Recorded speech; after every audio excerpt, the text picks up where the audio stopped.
व्रत में जो लोग कलश स्थापना करते हैं और कलश स्थापना गलत तरीके से कर देते हैं, फिर बाद में उन्हें नवव्रत का कोई भी फल प्राप्त नहीं होता है। और फल प्राप्त नहीं होता है, फिर वो माता पर, भगवती पर आरोप लगाते हैं कि नवव्रत का हमने पूर्ण रूप से व्रत किया है और व्रत करने के पश्चात कोई भूल हमसे नहीं हुई है। वह यह मन कल्पित बात अपने आप बोलते रहते हैं कि हमने व्रत किया हुआ है, हम व्रत में हैं और हमको यह नहीं करना, हमको यह नहीं करना।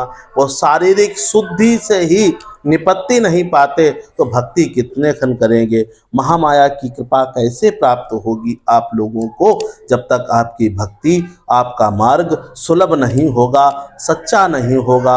आंतरिक भक्ति आपको उनकी भगवती की चरणों तक नहीं पहुँचेगी, तब तक कैसे कृपा प्राप्त करें, यह आप जान लीजिए। देखिए, भगवान ने बार बार क्या कहा है, भाव को भाव अनख आलसहु, नाम जपत मंगल दिसहु। आप भाव से जपिए, को भाव से जपिए, कैसे भी, पर नाम जाप अवश्य कीजिए।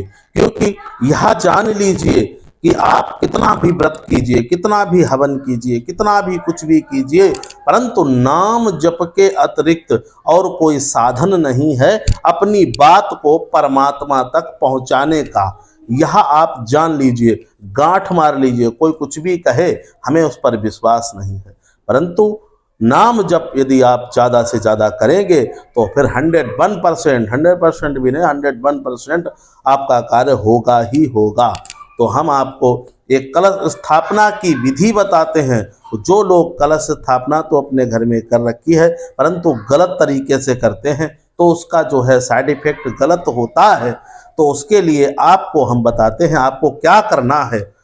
देखिए, गंगा जल या तो फिर मिट्टी की मटकी लीजिए, सबसे पवित्र है मिट्टी की मटकी। उसको अच्छे से सजाइए, गाय के गोबर लगाइए, कलर भरिए, सतरंगी कलर से उसको अच्छा सा सजाइए। पल्लव, पान, सुपारी, यह सब चीज़ उसमें डालिए। वरुण देवता का आह्वान कीजिए उसमें, और फिर उसमें जल रखिए। कम से कम 5 नदियों का जल तो हो ही। यदि 5 नदियों का जल नहीं है तो फिर आप गंगा जल, घर का जल, गाय का दूध इत्यादि, कुएं का जल मिल जाए तो सही है, अन्यथा नहीं मिल सकता, इत्यादि नदी का जल उसमें डाल दीजिए। नीचे रेत और चावल मिक्स करके जौ डालिए, उसके ऊपर से वहाँ कलश रखिए। अब कलश आपने रख दिया है वहाँ पर। अब कलश के ऊपर जो है पल्लव लगाया जाता है, आम का जो पल्लव है वह लगाते हैं। लगाने के पश्चात आप कलावा बांधिए नारियल में, और जो नारियल की 3 नेत्र होते हैं, नारियल के जो नेत्र होते हैं उसको लोग औंधा के रख देते हैं। फिर बड़ी दिक्कत आती है, घर में परेशानियां भी आती हैं, उल्टा करके कुछ लोग रख देते हैं।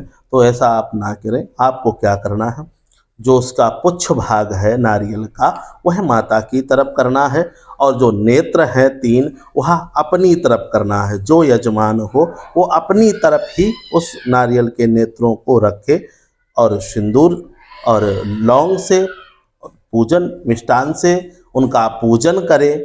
और फिर ये जान लीजिए कि कलश के पास में जो दीपक है वह अखंड होता है, और आप उसे अखंड ही रखें।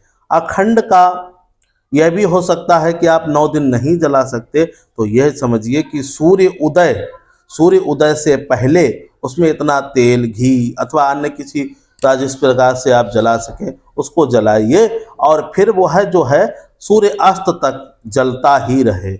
तो आपकी पूजा भगवती को स्वीकार है और अच्छी कृपा प्राप्त होगी। अत्यंतिक सिद्धिदात्री जो है उसको इसी प्रकार से पूजा करनी चाहिए। इत्यादि ऐसा भी है कि भजन का मार्ग जो चुनता है वो अपनी किसी ना किसी ज़रूरत को पूरा करने के लिए, भक्ति को पूरा करने के लिए, अथवा किसी भी उपयोग का, किसी भी चीज़ का संकल्प लेकर ही करता कि यथा मेरा काम बन जाए तो यथा मैं ऐसा करूँगा। तो उन लोगों के लिए यह बहुत ही अच्छी चीज़ है। यदि आप संकल्पित हैं तो आप ऐसा व्रत और ऐसा पूजन करें ताकि आपको कोई कष्ट ना होकर आपको फायदा हो। ताकि आपको कोई नुकसान ना पहुँचे, यही मेरी कामना है। अगर आपको नवरात्रि के विशेष प्रभावन या अन्य किसी भी वस्तु की जानकारी चाहिए तो आप हमें कमेंट में लिखिए, हम आपकी जो है कुछ हद तक सहायता करने को तैयार हैं।